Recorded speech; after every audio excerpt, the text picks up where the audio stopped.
Ceux qui font Monaco sont au micro. Je suis Geneviève Berthy et bienvenue dans le podcast de Monaco Info.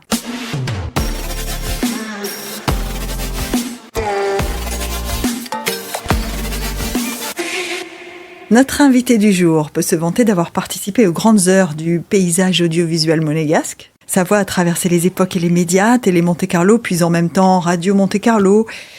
Et parce qu'il est toujours alerte et expert de grande musique, et nous nous en félicitons, il joue les mélomanes sur Monaco Info. Animateur insatiable, passionné d'art et de culture, ce merveilleux conteur a en réserve quelques anecdotes et histoires vécues au cours de ses 50 ans de carrière. La bonne nouvelle, c'est qu'il est prêt à les partager avec nous. Bonjour José Sacré. Bonjour Geneviève Berthy. La première chose que je voulais vous demander, c'est est-ce qu'à un moment donné, au bout de 50 ans, on se pose la question de la motivation. Qu'est-ce qui fait qu'on a toujours envie d'être là ? Le plaisir. Le plaisir, ça a toujours été ce qui m'a guidé. C'est-à-dire que moi, j'ai fait ce métier, d'abord, je voulais le faire derrière les caméras. C'est par hasard que je suis passé devant. Et étant d'une timidité, mais à un point qu'on ne peut pas imaginer, en revanche, devant un micro, devant une caméra, j'ai pas peur. Et ça m'a permis d'aller à la rencontre de dizaines et de centaines de personnalités que j'admirais ou que j'admire toujours. Je n'aurais pas pu les accoster, les rencontrer. Et avec le micro, j'ai pas peur. J'y vais. Parce que d'abord, c'est eux que je rencontre. Donc, moi, je n'existe pas. Mais en même temps, moi, j'ai le plaisir de rencontrer, de leur serrer la main, de leur parler. Ah oui, mais ça doit se ressentir, parce que tous les gens, et c'est unanime, alors, je les connais pas tous, mais il y a beaucoup de gens que vous avez eu l'occasion d'interviewer qui me disent « Avec José, c'est pas pareil, on se sent bien ». Oh, ça, c'est gentil, mais c'est tout simplement, encore une fois, parce que j'ai le tract, donc je prépare. C'est-à-dire que quand je rencontre quelqu'un, je sais qui il est, d'où il vient, pourquoi il est là, et après, c'est à lui de dire, en général, ça se passe bien, mais je veux dire, je ne suis rarement coincé par rapport à la vie et à la carrière de la personne que j'interviewe. Vous dites je prépare ». Ça veut dire quoi ? Ça veut dire qu'en fait, l'impression de facilité que vous donnez et que vous montrez, c'est le résultat de ce travail ? Oui, sûrement, oui. Oui, si c'est par exemple un musicien, j'écoute toutes les œuvres, enfin l'œuvre qu'il va interpréter, je regarde, je conserve toutes les critiques, je regarde un peu ce qui a été dit, et surtout, je connais sa biographie. Donc, je sais ce qu'il a fait, je sais ce qu'il aime, ou ce qu'elle aime, et voilà, quoi. Après, évidemment, il y a toujours le hasard, et puis il y a la rencontre avec la personne, qui peut être infiniment sympathique, et peut être totalement antipathique. Dans ce cas-là, on fait court, on fait pro, bon, basse on se tire, mais, et quelquefois, ça marche bien, et puis après, je veux dire, on peut les rencontrer 2 ans après. Ah, mais je me souviens, on s'était vu pour tel truc et tout. Et ça fait plaisir. Ça veut dire que ces gens qui rencontrent des dizaines de personnes, parfois, vous avez imprimé leur cerveau. Donc ça, c'est bien. Alors justement, citez-moi un sympathique, comme ça, parmi la palette innombrable. Citez-moi un sympathique. Après, on parlera des plus célèbres, mais citez-moi un sympathique. Là, vraiment, ça pose problème. Le sympathique, par exemple, c'est Ruggero Raimondi, par exemple. Ruggero Raimondi, cette basse internationale extraordinaire, d'une générosité folle, qui a fait tellement de galas au profit de tellement de choses, qui est toujours prêt à répondre aux questions. Et voilà. Je cite lui numéro 1, il y en a plein d'autres, hein. Mais bon, parce qu'en plus, il est résident monégasque, ça m'arrive de le croiser. Bonjour, comment ça va, machin, tout. Voilà, lui, c'est un exemple, même quand il a eu de très graves problèmes, toujours souriant, toujours prêt à répondre aux questions. Je serais tentée de dire, ça ressemble un peu à José Sacré, ça, parce que José Sacré a aussi son lot de problèmes, et il est toujours souriant et toujours prêt à aller même sur un reportage au Mexique pour suivre un festival de danse, par exemple. Oui. Donc il y a bien quelque chose qui... Alors, on a entendu le plaisir, mais c'est quoi qui anime José Sacré quand il arrive le matin, il passe l'ascenseur avec son sourire? C'est quoi qui l'anime, José Sacré, en fait? Le plaisir de rencontrer aussi des gens que j'aime bien, parce que bon, c'est comme ça. Bon, sinon, je ne serais pas là, hein. Donc, c'est le plaisir de travailler avec des gens qui sont des pros, avec qui je vais échanger, avec qui encore je vais apprendre des choses, parce que bon, les choses ont évolué depuis mon époque, si j'ose dire.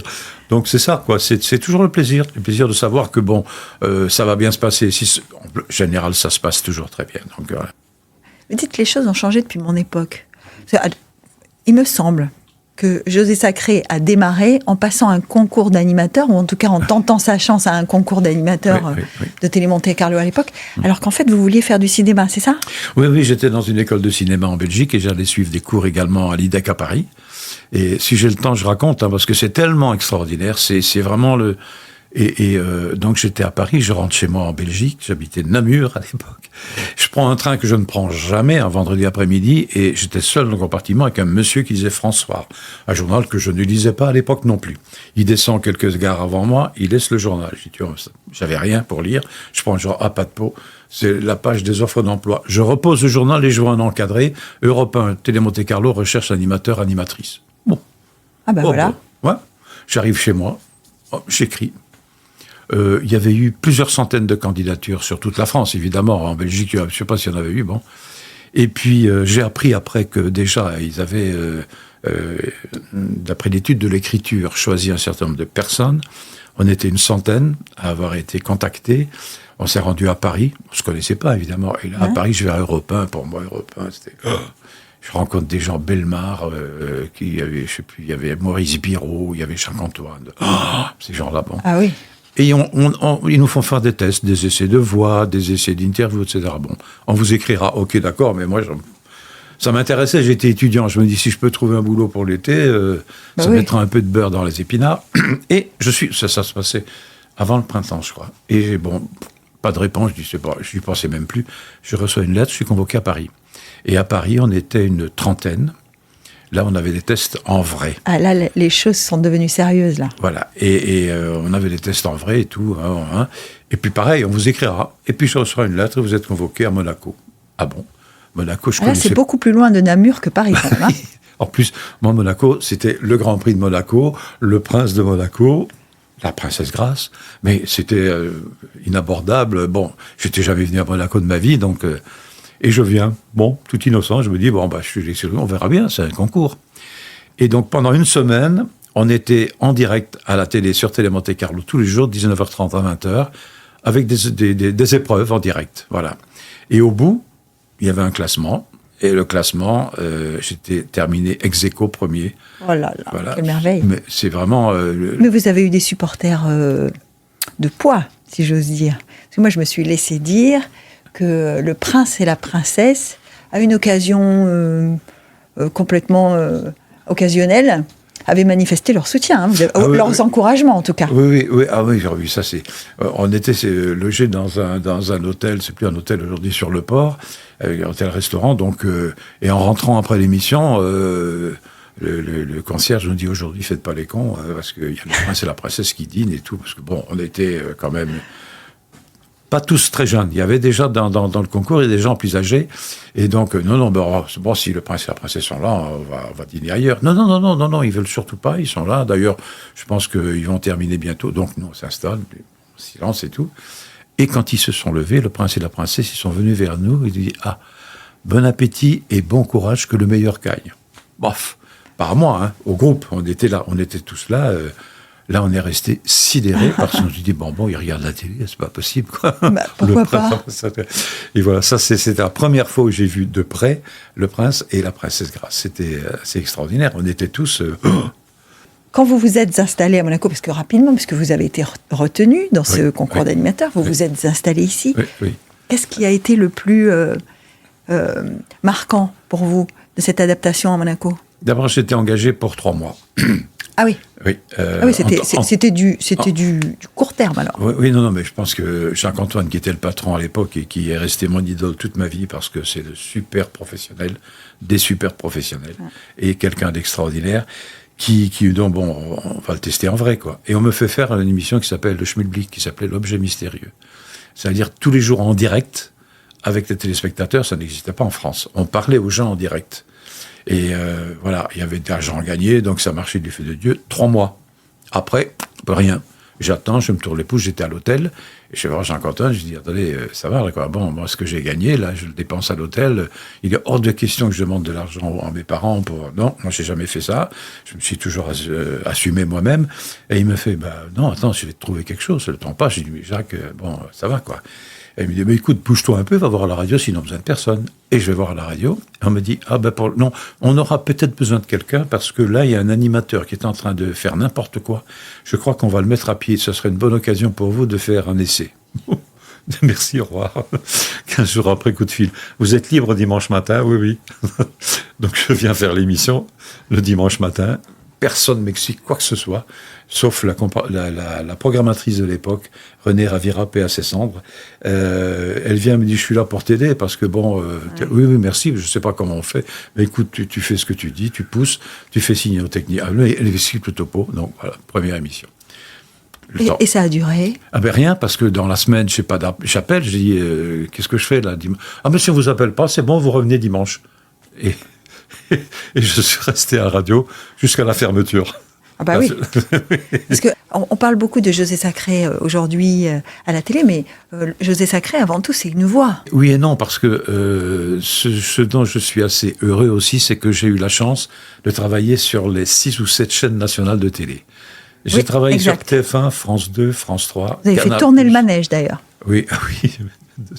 Mais c'est marrant parce que j'ai un peu honte quand on me parle de ça, parce que je regardais jamais.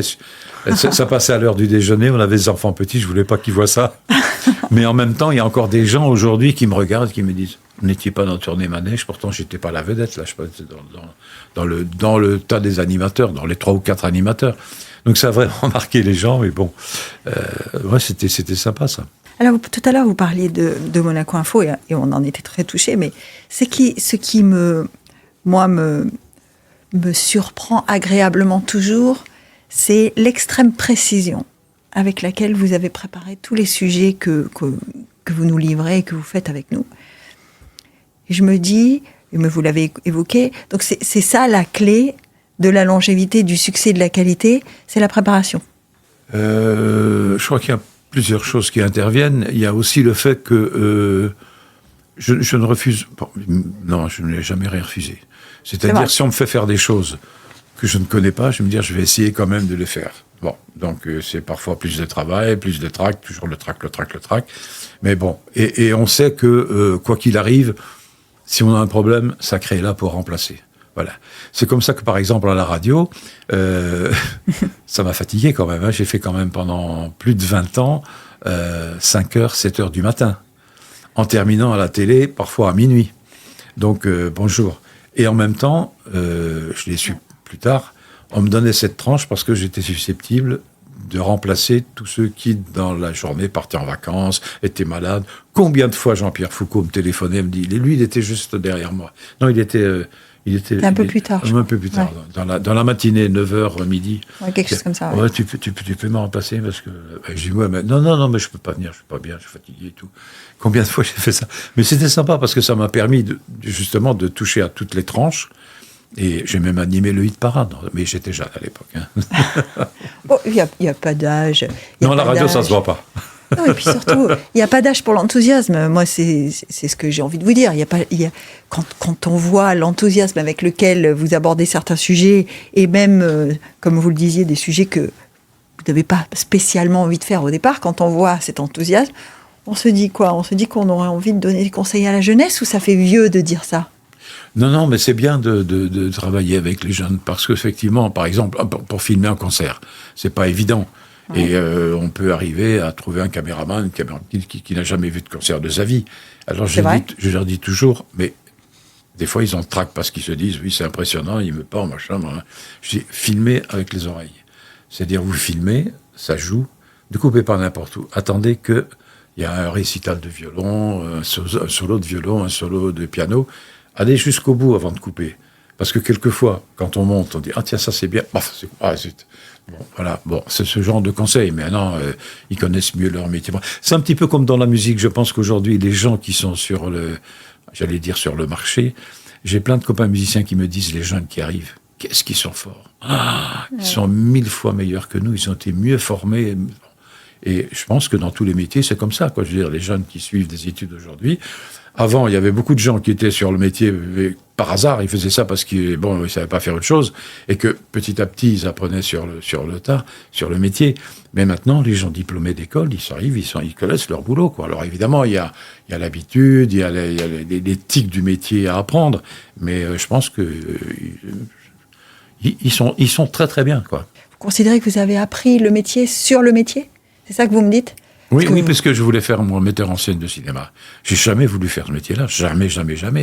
Moi, j'étais à l'école de cinéma à Bruxelles, je faisais les masterclass à Paris. J'ai quand même eu Truffaut, Polanski comme professeur en masterclass. Hein. Mais bon, c'est quand même gratifiant, quoi. Et non, c'est ce que je voulais faire. Et en fait, j'ai été entraîné malgré moi avec ce concours que j'ai fait pour gagner un peu d'argent pour mes études. Et après, mais il faut dire qu'à l'époque, Télé Monte Carlo était tout en direct. Ouais. Le studio, il n'était pas plus grand qu'ici. On faisait tout. La météo, les émissions de variété à 3 ou 4 caméras avec 4-5 chanteurs en direct.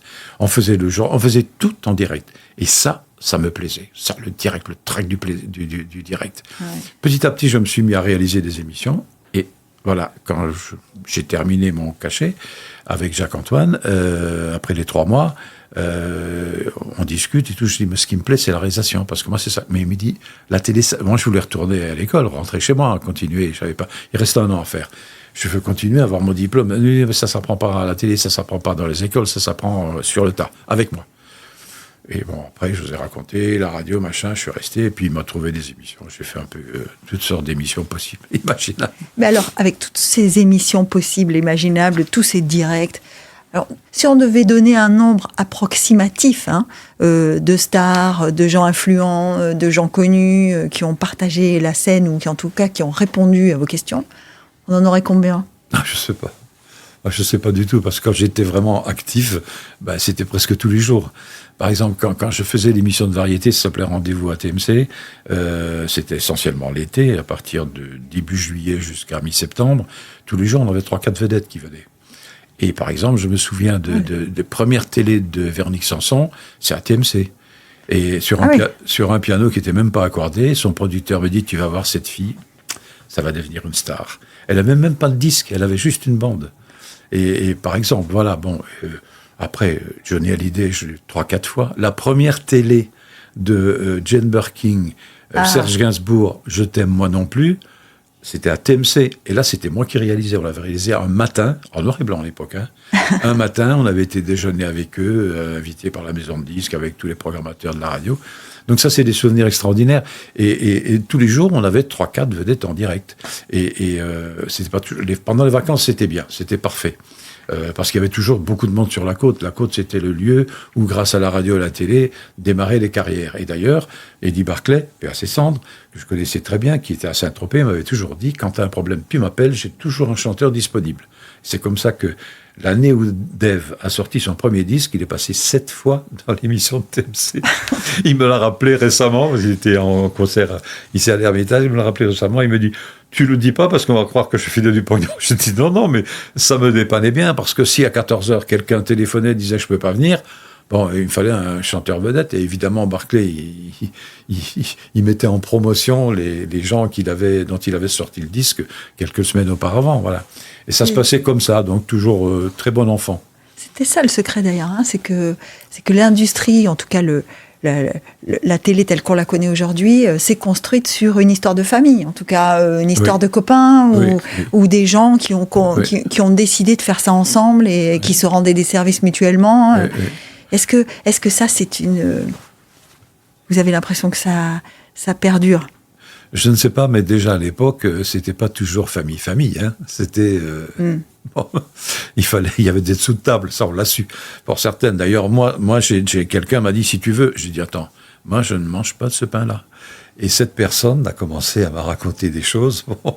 Mais bon, c'était un autre temps. Et moi, étant donné que c'était Télé Monte Carlo, qu'on était au bout du monde, quand même, pour les Parisiens, hein, c'est ce que c'est, mais qu'ils avaient besoin de nous l'été, moi j'ai toujours dit, les petits chanteurs qui sont pas connus, qui sortent leur disque, 2 petits chanteurs pour une vedette.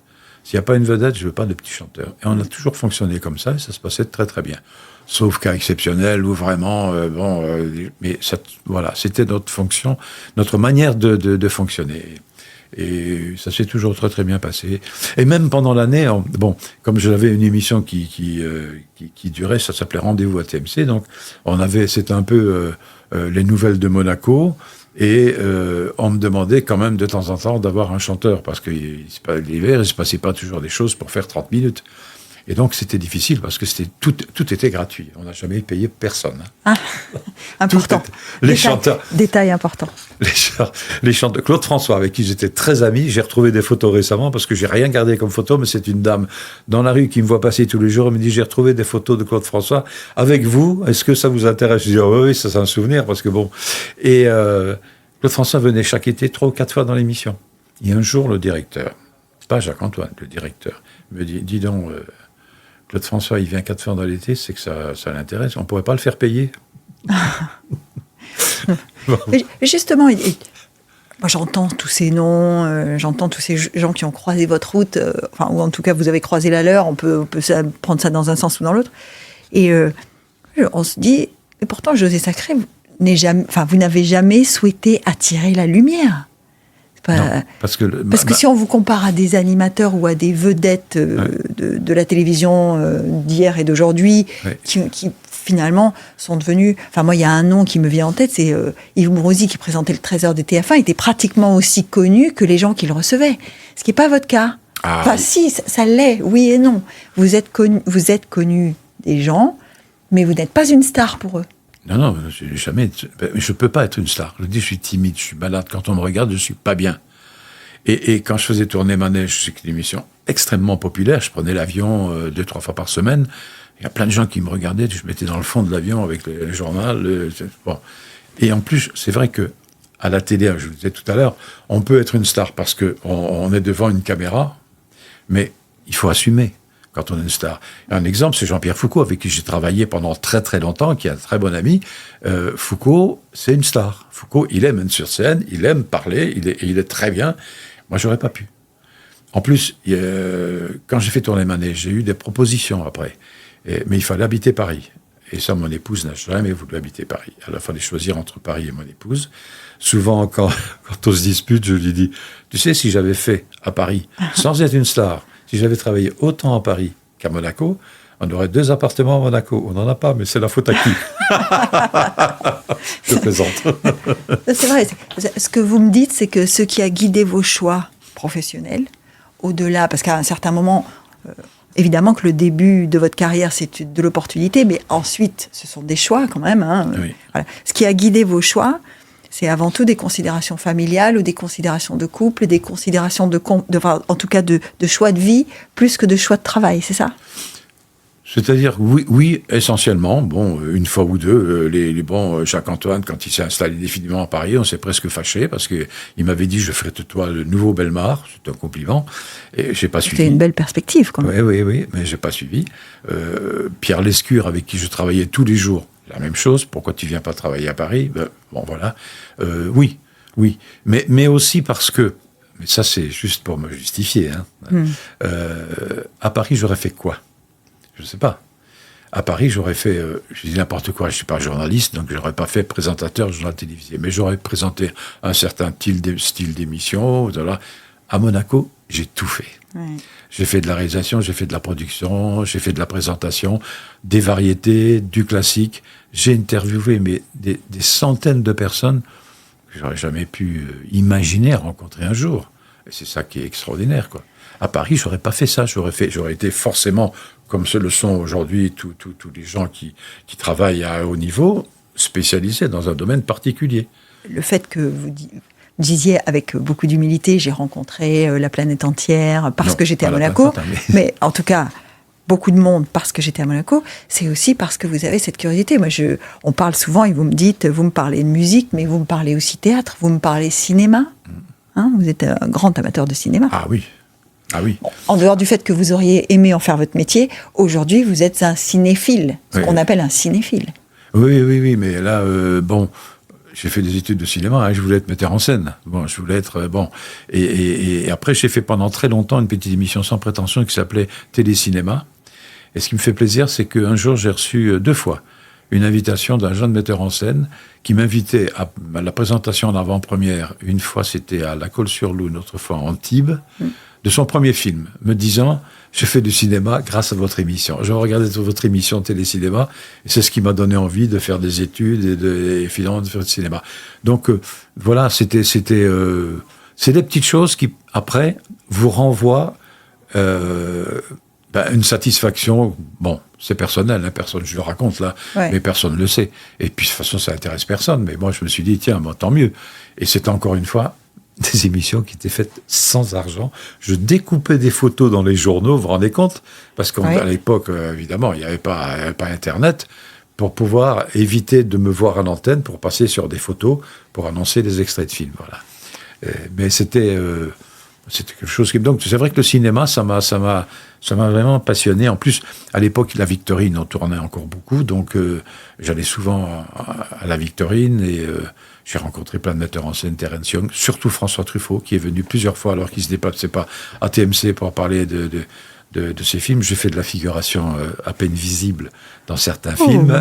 Mais c'était une info, parce que mais viens toi aussi. Bon, voilà, comme ça, quoi. C'était aussi bête.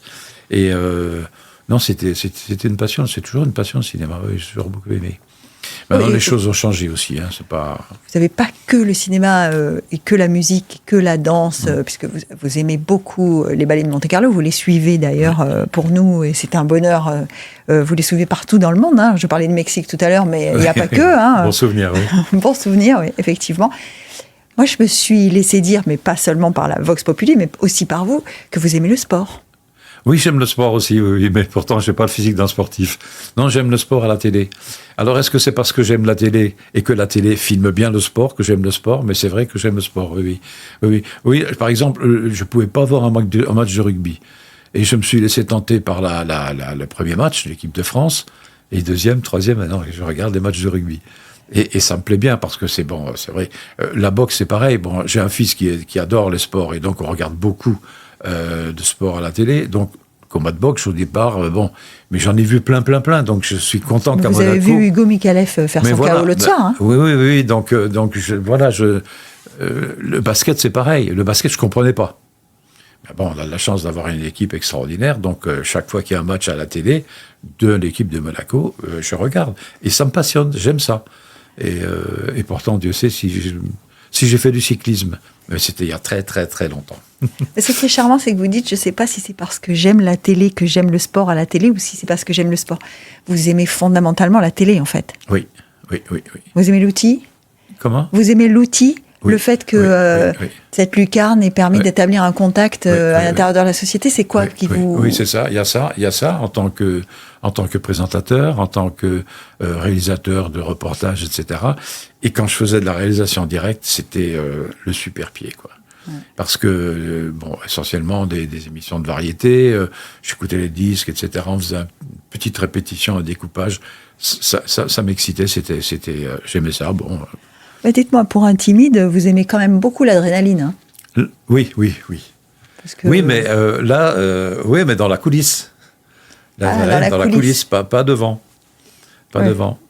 Bon, pas devant, oui et non, parce que quand on s'est laissé tenter, ou en tout cas qu'on a fait des choix comme toutes les grandes chaînes nationales, y compris TF1, et qu'on a fait des émissions très populaires, on sait qu'à un moment donné, on est devant.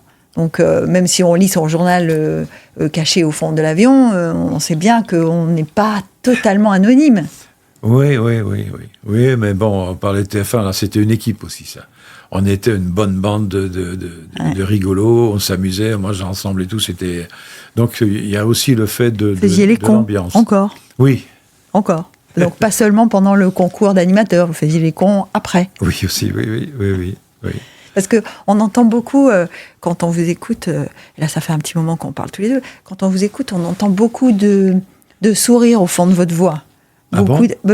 Beaucoup d'amusement, beaucoup de légèreté en fait. Vous parlez beaucoup de travail, vous parlez beaucoup de trac, vous parlez beaucoup de timidité, mais en même temps, on entend que tout ça se fait dans la joie et la bonne humeur. Pourtant, je suis d'un pessimisme. C'est vrai? Oh là là. Mais comment ça? Récemment encore, on en discutait avec ma femme, je ne sais plus, on parlait des choses d'autres. On avait une émission de télé Oui. qui nous a donné des angoisses sur l'avenir du monde et tout. Et puis je dis, il va y avoir ça. Mais tu arrêtes. Elle, c'est toujours, et si. C'est toujours le côté positif. Heureusement, parce que, moi, non, je suis d'un pessimisme. C'est toujours, ça va pas marcher. Toujours. Mais alors, du coup, c'est elle qui a fait votre carrière. Non, je sais pas. Parce que c'est pas la carrière d'un pessimiste. Non.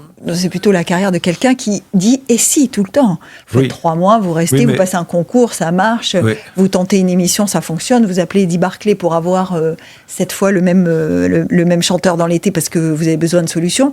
Ça, c'est plutôt de l'optimisme. Non, oui, mais c'est parce que, il faut. Quand il faut, il faut. Et quand on est devant le fait accompli, il faut s'il y a un problème, il faut bien le résoudre. Justement, vous me dites quand on est devant le fait accompli.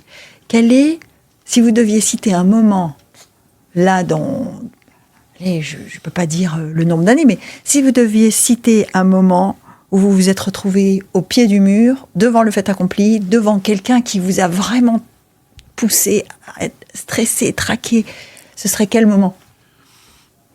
Je sais pas. Alors vous avez eu le trac à chaque fois, du coup. Oui. Vraiment le trac, oui. Oui, chaque fois, oui. Le plus impressionné, alors, si je formule autrement, quel est celui ou celle qui vous a le plus impressionné ? Il y en a beaucoup. Beaucoup. Vous avez interviewé en anglais aussi ? Non. Non. Quand j'ai une interview en anglais, j'écris mes questions avant. Et j'essaie de comprendre ce qu'on me répond. Après, de façon au montage, c'est plus facile. Oui, bien sûr. Non, il y a des chocs positifs et des chocs négatifs. Choc négatif, c'est peut-être Pavarotti. C'était extrêmement difficile avec lui. Extrêmement difficile. Ouais. Il était toujours mécontent. Râlait tout le temps. Exigeant, peut-être. Comment ? Exigeant, peut-être. Exigeant peut-être, mais râleur.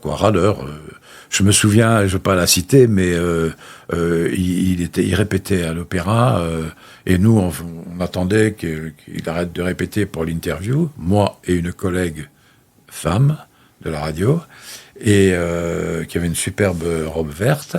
Et donc l'interview arrive et tout, et comme j'étais impressionné parce que comme il était énervé, il gueulait, il dit oui, il éternuait sans arrêt, il y a de la poussière, je parie qu'on n'a jamais passé l'aspirateur depuis que l'opéra a été créé et tout. Il n'avait pas tort, puisque quand on a refait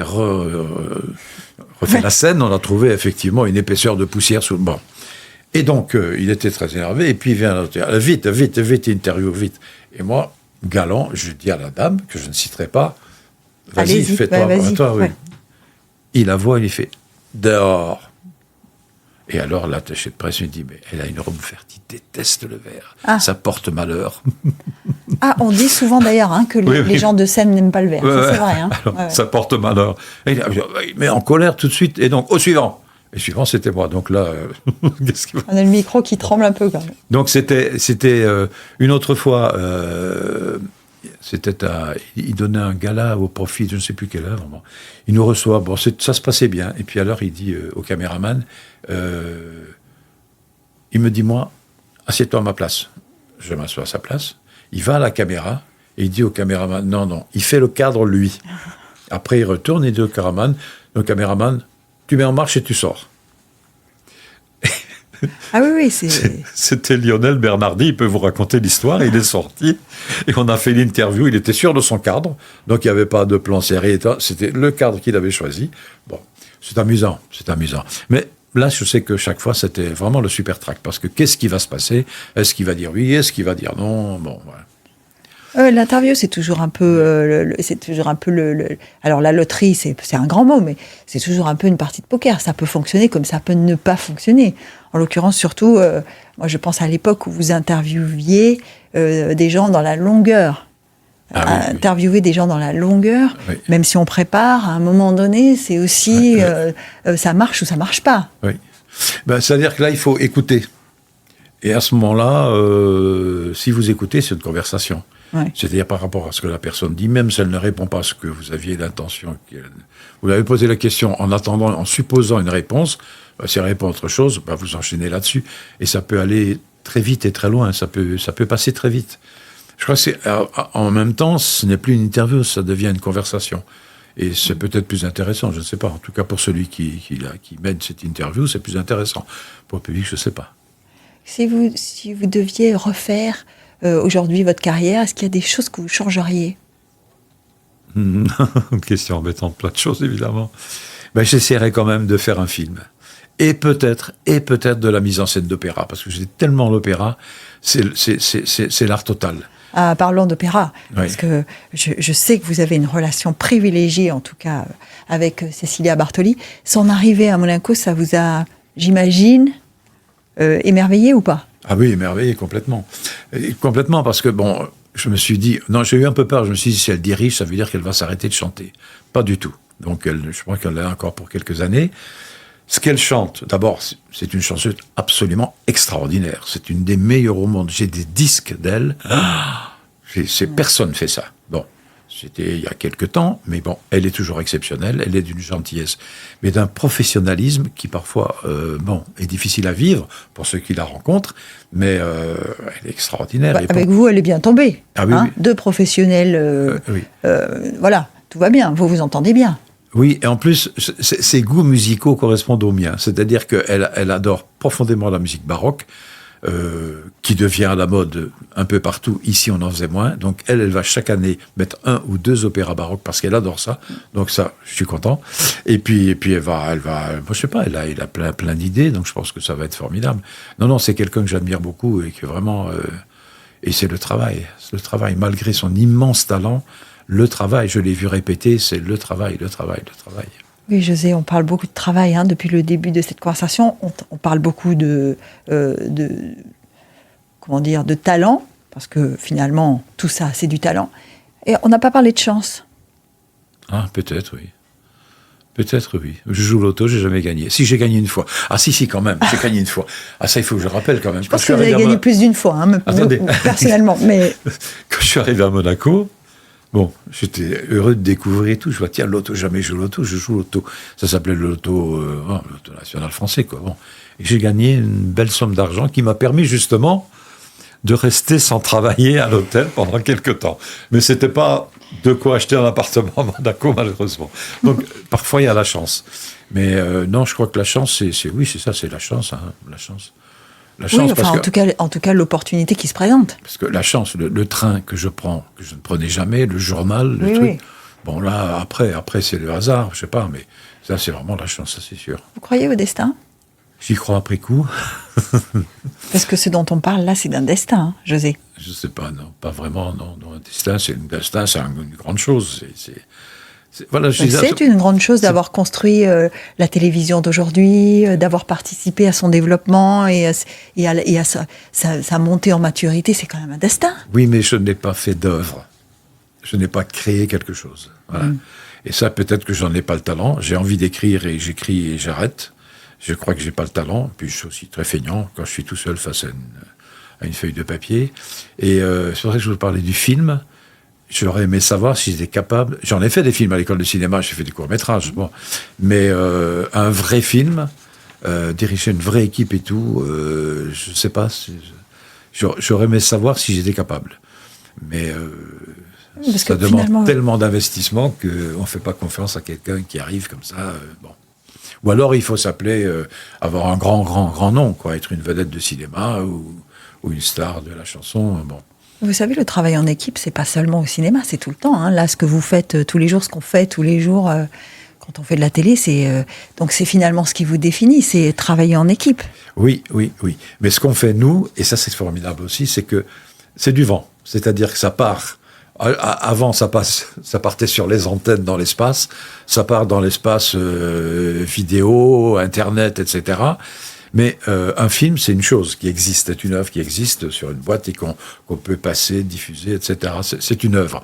Alors que nous, de toute façon, on fait du vent. Et on essaie de faire un vent agréable et, tant qu'à faire, oui. Et intelligent. Agréable, intelligent, c'est exactement ça. Ça reste pas, quoi. On fait de l'information. L'information, c'est pas quelque chose. Bon, c'est vrai qu'il y a des gens qui font des magazines et ça reste, et ça, c'est bien.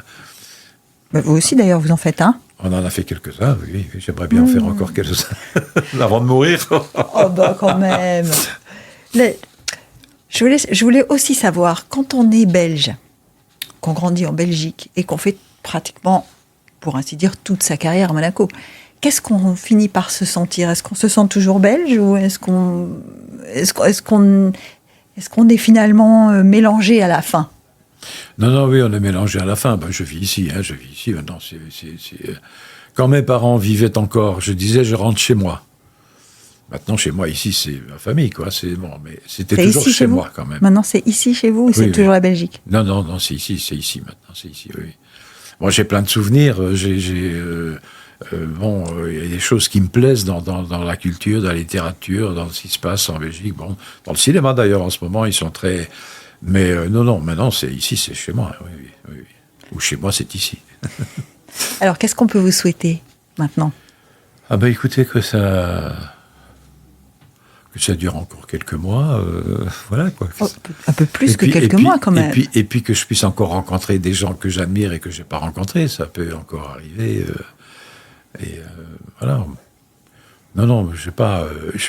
Faut pas faire le difficile quoi. J'ai quand même vécu des moments extraordinaires et surtout, je veux dire, à travers toutes les crises qu'ont connu les radios et la télé, je peux encore continuer à faire un peu ce que j'aime par-dessus tout. Donc comme vous dites, j'ai quand même eu de la chance, ça c'est sûr.